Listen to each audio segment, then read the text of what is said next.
ወጣት እድሜ ያለው ነው ከተጀመረ ራስን በራስ የማለማት የሚል ዓላማ ይዞ ማለት ነው ክልላችን በራሱ የሰው ኃይል መልማት መቻል አለበት ብሎ ከ1984 ዓመተ ምህረት ጀምሮ እንደ ክልል የራሳችን ክልል በራሳችን ማልማት ከውጭ ድጋፍ ሳንጠይቅ የራሳችን ችግር በራሳችን መቋቋም አለብን ብሎ 1984 ጀምሮ እስካሁን ድረስ ስራ እየሰራበት ያለበት ሂደት አለ ማለት ነው። በተለይ እንደ ወረዳችን በተጠናከረ መልኩ ከ2000 ጀምሮ ነው በወረዳ ዓለም ጽሕፈት ቤት ተከፍቶ ወደ ስራ የገባው ማለት ነው።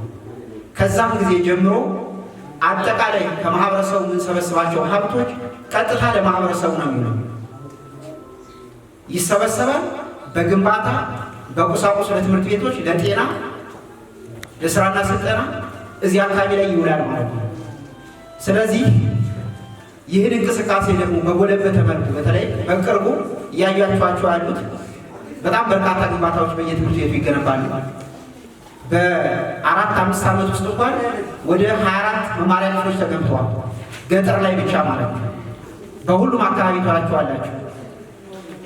ስፋንቃራ አካባቢ ላይ የተገነባለ፣ ጭሎ ላይ ሳንጂ ገባ ጭሎ ቀበሌ ላይ፣ ሰራባ ላይ፣ ጉራምባ ላይ፣ ዋውቻ ላይ፣ አምባጓሊት ላይ፣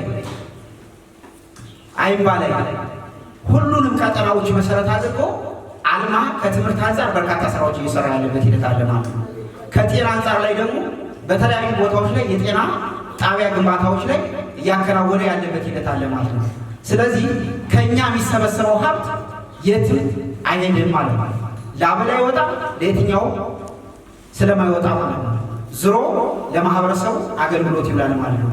ይህን ሀብት በዚህ ዓመት ብቻ ከ13 ሚሊዮን ብር በላይ ነው ሀብት መሰብሰብ የተቻለ። በጣም እጅግ ከዚህ በፊት ከ9 ሚሊዮን ብር በላይ ተሰብስቦ አውቅ ነበር። በዚህ ችግር ወቅት ከማህበረሰቡ የሰበሰብነው ማህበረሰቡ ፈቃደኛ በመሆን ችግሩን ምክንያት ሳያደርግ 13 ሚሊዮን ብር በላይ ሰብስበናል ማለት ነው። ስለዚህ ትልቅ ሀብት ነው ማለት ነው። ትልቅ ሀብት ነው።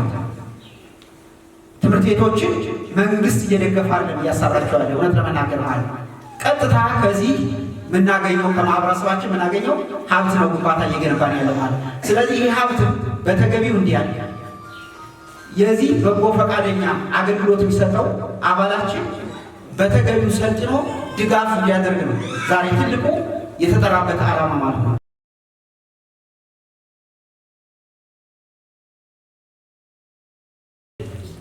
ችግር እየፈጠረብን እንጂ በርካታ ያው ሀገሪቷ ክረምትን በጋም ለም ሀገር ናት፣ የልማት ሀገር ናት፣ ይፈልጓታል። ስለዚህ ቀጣይ ቢሆን ይህን ሰላማችን ለማምጣት ከዚህ ያለው ማህበረሰብ በየቀበሌው የመጣው ተብሏል። ቅድም ትምህርት ቤት በዚህ ዓመት እንዲጀመር እነሱ ፈቅደዋል የሚል ተነስቷል። ትክክል ነው።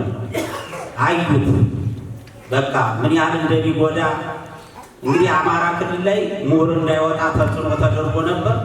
አሁን ደግሞ ቆርቁሯቸው ወደዚህ ከተመለሱልን ቀጣይ ቢሆን ሰላማችን በዚህ እየተነጋገር በየገጠሩ የመጣችሁት የመጣ ነው እየተነጋገር ሰላማችን እንዲመጣ ማድረግ።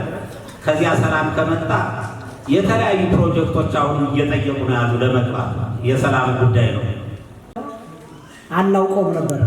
ይሄ የሚገነባም በተለያዩ ባለሀብቶች ወይ ውጭ ባሉት ወገኖቻችን ነበር የሚመስለው። ግን አሁን ዞሮ የኛ ንብረትና የኛ ሀብት እዚያ ወደ እጃፋችን ላይ እንደሚቀመጥ አንድ ነገር ተረድቻለሁ። ቅድም ሲባል እንደነበረው ተመድረክ መሪ በጣም ብዙ ነገሮች ሲነገሩ ቆይተዋል። ትልቅ ነገር አሁን ደግሞ ሊያስደስቱን የተጀመረው አገራችን አሁን በጣም በተለይ አማራ ክልል ላይ በጣም ከባድ ነው። የሰው ልጅ ውሎ ለመግባት የተጨነቀበት ሰዓት ነው። ዞሮ ትልቁ አሁን እንደ መንግስት ወይም እንደናንተ ምሁራኖች ይህ ነገር አሁንም ልክ ልጆቻችን ተገድሎ ለእርግጥ 2 ዓመት ትምህርት የለም አንገታችን ደፍተናል። ነገ ማን ነው እኛው ልናልፍ እንችላለን። እድሜያችን እየበሰለ ነው፣ ጊዜውም እየሄደ ነው። እኛ ሰልፈናል። ይህችን ሀገር ማን ሊረከባት ነው እያለም ስናዝን ነበር። ግን አሁንም መቼም እንግዲህ የጊዜውና የሁኔታው ነው ከመድኃኒዓለም ጋር ሆኖ ተማሪዎች ወደ ቦታው እንዲመለሱ እኛም ሰምተን ህዝቡም ተደስቷል። ልጆቻችን ወደ ስራ እንዲገቡ እንዲማሩ መምህራን እህቶቻችን ወንድሞቻችን አስተምረው የሚበሉትን ገንዘብ እንዲበሉ ተደርጓል።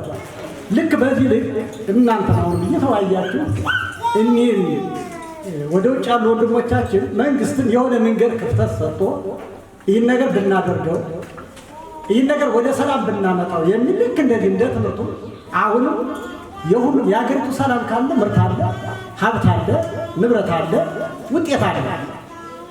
ይሄ ነገር ካለ ግን መቼ ነው ልማትና አለማ ትግል እያደረገ ነው እየወጣ ነው። ግን ሁሉም ሰላም ከሆነለት ግን አሁን እያሰፋው ይሄዳል የሚል ግምትና ሀሳብ አለ። አቅም እንዳቅሙ መጠየቅ ይገባል። ያለ አቅሙ ሲሆን ግን ለአስከፋዩም ለከፋዩም የመገፋራት ነገር ስለሚያመጣ አቅም ባለው ቢጠየቅ ጥሩ ይሆናል የሚል ነው ያለኝ እና ይህን የመሰለ ግንባታ እስካሁን ድረስ መሆኑን አላወቅንም ነበር። አሁን ግን ስላሳወቃችሁን በጣም እናመሰግናለን። አቅም በፈቀደው መልኩ እንዲጠየቅ የሚል ነው። አውቅቻለሁ።